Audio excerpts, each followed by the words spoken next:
Welcome to the Lifestyle Property Podcast. I'm Jamie Greaves, your host and professional property investor. I'm here to bring you insights, home truths and powerful stories about what really goes on in property investment, business and growing your dream lifestyle. Are you ready? Let's get into it. Welcome back to the Lifestyle Property Podcast and welcome to episode 9, which is titled Goldilocks. And I'm really excited for this episode. Yeah, let's get stuck into it. So far, for those who've listened to the previous podcast episodes, which I'm hoping is all of you, we've covered lots of the key mistakes people make when they're starting out investing in property. And even when they've been in property for 15, 20, 25 years, these mistakes are made if we're not following the right advice. And I'm going to recap these for you now because they're very, very important. And then I'm going to get stuck into today's lesson, which is a big mistake I see too many people make, which is called Goldilocks. Full marks for anyone that figures what this is about. So the kind of mistakes that we've already covered is like lack of focus. And yes, where I was some years ago, I was doing too many strategies in too many areas. We don't want to learn all about HMOs, SAs, buy-to-lets, commercial conversions because we get a busy mind and it just doesn't work. And unfortunately, we're set up to fail. There's so much noise out there and it leads to a scattergun approach and it doesn't work. It's overwhelming, it's confusing, and it leads to major loss because how we do one strategy is very different to how we do another. So, just choose one strategy to start with. Ideally cash flow to focus to begin with, and just focus on that. Make that your baby, and you'll progress. Or years before anyone else, you'll go on leaps and bounds for yourself and build this dream lifestyle, which is what it's all about. And it makes perfect sense when we look at the wider world, isn't it? If we look at the wider world, look at anyone who's most successful, they focus on one core strategy and they rinse and repeat until they're world class. So if you like sport, you just think of a basketballer or a footballer or a rugby. They choose early on what to focus on and they specialise. And then they even specialise in their position. We don't want, you want a generalist. So we don't want to be a generalist when it comes to property investment. The same for music. No one's coming. Very few artists can be compelling across multiple genres. They choose one genre and they niche it and they focus on it and they become amazing and known for that genre and all the ins and outs. And this is what we want to do within property investment. It's no different to life. This is why surgeons earn more than general practitioners within medicine. So we want to focus. Okay, and then there's a time and place for diversification. Years later, which is used for protection, and that's a wealth protection. But when you're growing wealth and growing your financial freedom, then we want to focus. It's really, really important. But I've already covered that. And I've also covered in the podcast not to go alone. So just recapping these because they're really important lessons. So we don't want to go alone, this is what I was doing wrong some years ago. I didn't have a team. I didn't have any support. I wasn't aware or have anyone to pick up on my blind spots and my weaknesses. And this cost me and it costs you so much long term, because that life is a team sport. Property investment in particular is a team sport because it's a highly collaborative industry. So we don't want to go alone, making life far lonelier and harder than what it needs to be. We want to get around a good team. So, build a world-class team, get around good people, get a good mentor to guide you and give you specific individual advice. And those tips alone, if you focus on cash flow, block out the noise, got collaborative, got good support, you'll do really well. You'll do much better than if you didn't follow that advice. But now today, I'm going to introduce a new major topic, and it's a big mistake that I see happen to too many people in property investment, and I want to help you avoid this. Okay, and it's called Goldilocks. It's called Goldilocks, and let me expand. Okay, so normally one of two things happen within those getting into property investment and business in general. On the one hand, we wait for everything to be perfect. Okay, so I'm recording this in mid-October 2024. There's an upcoming autumn budget. There's always a budget. There's always a reason to put things off. Okay, there always is. A tax change, a government change, and people just sit on their hands and they do nothing, and it's a major loss because you lose out on all the income and all the capital growth, or you don't take action. Okay, it's a big mistake. But then on the flip side, some people just jump in too quick. Okay, they jump in too quick, unfocused, uneducated, unsupported, and they make mistakes. Now, we don't want to do either of these, okay? Both of these leads to loss, and they're both avoidable. We want to be Goldilocks. If this makes sense, so we not too cold, not too hot, just right. So we're not waiting for perfection, but we're not jumping in too quick. We want a healthy balance. Okay, so let me break this down for you, and I'll share some of my experiences and insights. So you've got the benefit of not just my experience with my portfolio, but I'm very well networked in this space, and I teach, I coach, I mentor. So I've heard a lot of insight. So I'm keen to share these with you. So the first kind of mistake here is like wanting perfect deals, and this was me early on. So looking back, I was really risk averse. Okay, and fair enough. If you go back to episode 5, where I think it's titled "The UK's Worst Property Investor," which was me, after my first deal gone wrong, I naturally became very risk averse. Okay, and what this does is, when we have this mindset, is it leads to no deals. We get stuck in analysis paralysis. If you've heard that, this is what this means essentially, where we're waiting for perfection, and we find fault in every single deal, and therefore we don't do anything. Okay, so we don't take on that rent to rent because it wasn't perfect, or we don't buy that house or buy that property because it wasn't perfect. And I've got some good news, which will hopefully help those who are looking for perfection getting stuck in this. None of my deals are perfect. Not one. I've never seen a perfect deal. No one's deals are perfect. No one. No investor, no one that no one. Everything has a drawback, okay? Just be comfortable with that. So I had to get comfortable with that. Okay, so if you can get comfortable with that, it'll really help you. And what I learned over the years is we have to get comfortable at taking risks. Again, we have to expand our comfort zones. That's what I realized, that I was getting stuck in the mud. I didn't have the biggest or widest comfort zone, so I was out there looking for perfect deals, unicorn deals, and it happens to so many people. I was looking for no money down, no money left in, 100% return on capital, etc. And we don't need them. We don't need them. They're hard and rare to find. And okay, they're amazing when they happen, but we don't need perfect. Okay, so and this is something that's taken me years to learn, but the secret to happiness is freedom. Yeah, what makes me really happy these days is freedom. So financial, time, and location freedom. But freedom takes courage. Yeah, we need to take risks. We need to take smart risks. Okay, and this is where I wasn't doing it, and this is where a lot of people don't. So yeah, for pure happiness, we want time, financial, and location freedom. But to get that freedom, it does take courage. So we do need to take educated, smart, collaborative risks. Okay, and just realize that the deals don't need to be perfect. And this is where I fell down, but thousands of investors fall down every single month, every single year, and they rule themselves out of deals because it's not quite perfect. And what they're forgetting is, the sooner you get going, the better. So the sooner you get rent to rents, for example, the sooner you get cash flow, you can get credibility, you get experience, you can learn on the job. The sooner you get to rent, the sooner you can start buying assets. Then the sooner you buy assets, or maybe you're starting buying assets straight away, skip the rent to rent part, no problem. Well, if you're buying assets, well, the sooner you buy them, the sooner you get income and capital growth. So if your spreadsheet tells you it's 18%, but your structural criteria was 20%, and you don't do a deal, but you've invested a month of research and education and support and time into that, then 2%, come on, guys. And this is where I was going wrong. And what it was for me was a mindset block. So I needed to get a coach and a mentor and support around that, and it really helped. So just be aware and be conscious that the no deals are perfect. Okay, and we're not looking for perfection. We're looking for good enough. What does it do? What does that deal give you? Does it give you cash flow? Will it help you with your experience? Does it give you credibility? Will it give you capital growth? Does it give you something? Does it give you your primary goal? Great, do the deal. Okay, so a big chunk of investors hold their progress back massively, and that's one of the biggest mistakes I've made for sure. But now the other side of investors. So the other big mistake you might make is the opposite. And that's where we jump in head first.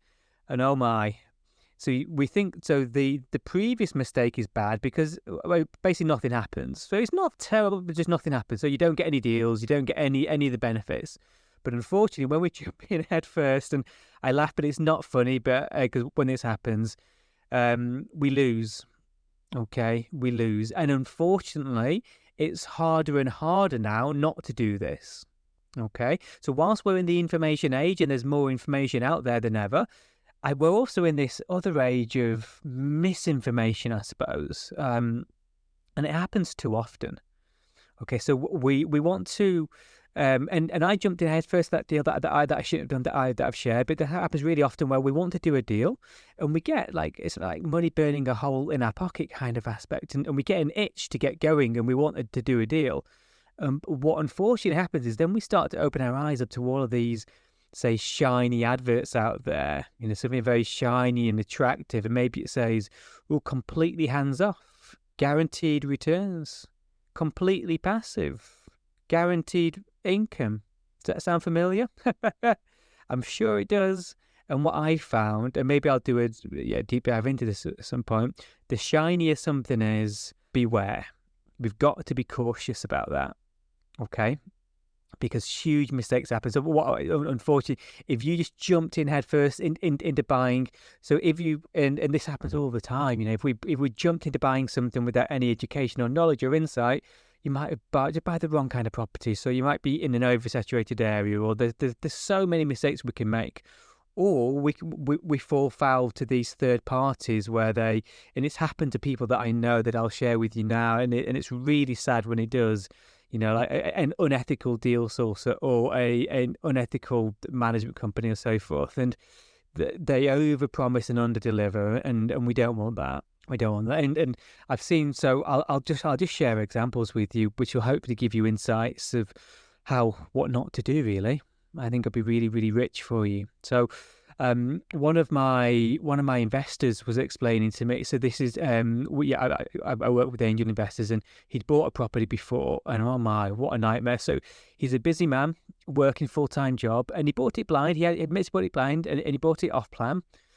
And it never ended up being fully built. Yeah, okay, never ended up being fully built. So he looked to go too passive there. So he kind of just trusted this third party. It was really shiny, and it was never finalized. So unfortunately, in this example, this really great gentleman, he put down a large non-refundable deposit. Okay, and the house never got finished. Okay, and there's countless examples of this, and I'd really recommend anyone be very careful around new build properties for this reason. Okay, because either they might not get finished, or things can happen to that developer, and they go bankrupt in the time, or they're finished but not to the same standards, or you're in negative equity from day one because you've overpaid, or they don't get the same level of income that they promised, and it happens all the time. Okay, so that's within buying, happens really, really often there. So that happened to an investor of mine. Another like now is a joint venture partner of mine. He bought something blind. This time it wasn't down to another, like an unethical third party. This was on him. He bought something blind without knowledge. It was a HMO property, but he never went and saw the area, and he just never could fill it. So he bought the wrong property in the wrong area. He could never fill it. They had the wrong kind of tenant types. It was a nightmare. He ended up losing money on the deal. But not just losing money, but causing so much anxiety and stress. And yeah, just jumped in head first without any kind of knowledge or support or education. And we often, 99 times out of 100 will lose that way. And unfortunately, I could go on and on and on. But I like to I'm a positive individual. But sometimes we need to hear about the things that go wrong. We just hear the honest truth of what not to do, not just what to do, because it's really, really valuable. And again, I'm not going to mention names, because obviously these people are good people, and unfortunately, bad things happen to good people. And one of our mentees, so again, I won't mention her name. So she signed up to our masterclass, our essay masterclass, but it was maybe 6 months after she got bombarded with a different deal. So she did a bit of training, she wanted to get going, and she took on a rent to essay on the other part of the country. Okay, there's a lesson in there, that success leaves clues, and when things go wrong, they leave clues as well. So she took on a rent to essay in the other part of the country, and it was a complete nightmare for her. So this was before I knew her. And yeah, she didn't have the right knowledge then to do the proper due diligence, and she had openly admitted she dived in. She wanted to get going in an investment career. This might sound familiar, and it is really familiar. Wanting to get going, itching to get going, a keenness and then a desire to get going, but she didn't know what she didn't know. She didn't have the right knowledge, and she dived in. So this was a very unethical deal source for a management company in this location, and this happens quite often, unfortunately. Happens in all sectors, all strategies. In this example, it's a rent to SA, and actually the lease that she took it on didn't allow SA, didn't allow short-term lets. Okay, and the sourcing company knew this, and they just didn't care. They were just looking for investors who were hungry and keen, and they were just selling deal after deal after deal. So the landlord also wasn't aware of what the person was doing. Okay, so no. That's as bad as it can go, because unfortunately this lovely lady, she dived in head first. Not her fault. She'd been bombarded with messaging. She wanted to get going, and she's keen to get going, but she didn't have the right support or knowledge at that point, and it was a nightmare for her. An absolute nightmare. And even when she got around, so she came onto our masterclass, and then we helped her, and she got around a good support system, and we helped her sort it out. So we helped her out of it. She did come out with a loss, because unfortunately when you go and put money into a property, rent to SA is better because it's a lower risk. So it was only furniture and setup and sourcing money. Okay, but the same example, that this happens in buying as well. Okay, really, it really does with this. Beware the shiny. The inexperienced third party that's over promising, social housing, guaranteed return nonsense. Okay, there are unethical sharks out there, so we don't want to just dive in blindly with them. Again, this is becoming quite a depressing episode, but it's true and it's honest and it's raw. So I can only imagine it bringing huge value, and I hope it is. One of my joint venture partners and friends, again, before I knew him and before he knew us, and before I could help on these things, so he put money into he had good resource, good access to resource, but beware the shiny proposal really pulled him and his brother in. It was a kind of rent-to-rent social housing scheme whereby you put money in, it's guaranteed rent, and you're apparently helping the homeless and the vulnerable, which is a very big mission of mine. And essentially, guys, a lot of those schemes are Ponzi pyramid schemes. Okay, I'll just say it straight now. There might be 1 or 2% that are genuine, but unfortunately what happens is these middle third-party providers, they go out there and they're basically to keep growing the business. They might start out well with the first 1 or 2, but they could then take on properties where the lease doesn't allow it, or they're not going to have a proper care provider, and it's going to fall down. And every single time now I've heard about this, it always falls down. So what happened in this instance is this gentleman put in, I think it was £30,000. Again, I'm not going to name names. And he was getting a guaranteed return for 11 months or so. So I think he got about 9,000 back of his money, roughly. Okay, but he's due to get more, and then not a penny more. The scheme fell down, the scheme horrified. And if you look hard enough, if you look across Facebook groups or any of the platforms that you use, you will hear horror stories of where money's gone in and it's not been repaid, and schemes haven't been finished and they haven't been developed. Okay, so I don't mean to scare the life out of you, but if you jump in blindly, it's going to happen. It will happen. Okay, so we don't want to jump in blindly. So we don't. So this is why the episode is called Goldilocks. We want balance, okay? We want cautious optimism, okay? Trust, but verify. So trust people, but verify what they're saying. So this is why knowledge is really, really powerful. Because once you've got the knowledge and you're around a good environment and you've got a good support team, then no one can pull the wool over your eyes. Okay, you know what's what, you know what's right and what's wrong. And if you don't, you want to have people to go to, hey mate, does this look right to you? What do you feel about this? Can you ask around for me, please? And it massively, trust but verify, knowledge, teamwork, support, it significantly reduces or fully eliminates the chance of these losses. Okay, so on the one hand, just to explain this kind of Goldilocks balance that we want, okay, just so we all fully understand it. Okay, we're not looking for perfection. None of my deals are perfect. And you can look through my Facebook page or my website, and you can have a look at my the properties and some of the deals that I've done. You can look at the numbers and the pictures, and they're real, and I'm proud, and they're amazing, and I'm grateful. But none of them are perfect. You know, when I started my investment with the rent to essays, they weren't perfect. But every deal got better. Every deal got better, and you learn from everyone. And every deal that I do now gets better and better and better, and everything that I do gets better with experience. But I wouldn't have all this experience if I didn't do some imperfect deals. So we're not looking for perfect, but we can't just jump in blindly. Because if we jump in blindly without the right education or knowledge or support, it leads to losses. And it's the impact of those losses on which I get really passionate about. Okay, because it's not just the money that people lose in those things, but it's the burden and the emotional stress that puts people under. It's the sleepless nights and the anxiety. You know, we don't want to jump into anything blind. It's the same for say, even away from investing, in training. You know, there are some training companies that don't offer money back guarantees, and they do pressurized sales tactics. That's just awful. It's awful because it often leads to loss. And when we lose money as humans, and we've worked hard for that, that has an emotional impact on us and our families, and it's not good. It's not good. So we don't want to jump in blindly. Okay.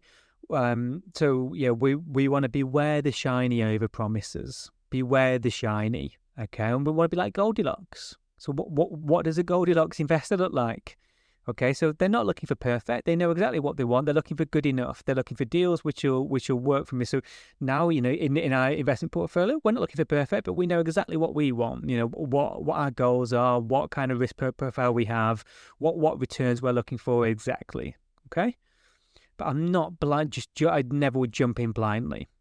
Okay, and the same for our mentees as well. So, they, you know, no one that I work with, we don't jump in blindly. So that's how it leads to fail. You know, I wouldn't just go and buy something blind in the wrong area or not get the right support because we don't know what we don't know. Okay, so I hope that very negative, nightmare horror stories. My lord, this podcast could have been 5 hours long, going through some of the nightmares that I know of firsthand of good people, you know, mentees that came to us too late, or investors that I've gotten to know, and they've shared insights and they've shared stories. But the good news is they're all avoidable. If you take the right steps and you get around the right support structure and you get the right knowledge, you can avoid making them kind of mistakes. And then when you do, you're not looking for perfect, you're looking for good enough. Okay, so I'm sure while that probably wasn't the most joyous episode you'll ever get from me, particularly if someone who's very, very positive, I hope it was very, really valuable. So that was Goldilocks. And now next week's episode, which is number 10. So to celebrate the 10th episode, I'm bringing on a guest. And we'll be having another insightful conversation around our biggest mistakes. So again, not the happy clappiest of podcasts, but very, very rich in lessons and value, what our biggest mistakes are. And that'll be with a special guest who I think is going to provide you with huge value. And as the podcast evolves, there'll be some hand-selected guests brought on purely for your value, where I think they can offer you some rich insights. So I'll see you next time, guys. Have a great week and take care. Thank you for listening to the Lifestyle Property Podcast. If you've enjoyed this episode, I'd love it if you could leave us a review so we can reach and help more people. I'll also be giving one person who leaves a review a free family holiday to one of our luxury holiday lets. Thank you, and see you next time.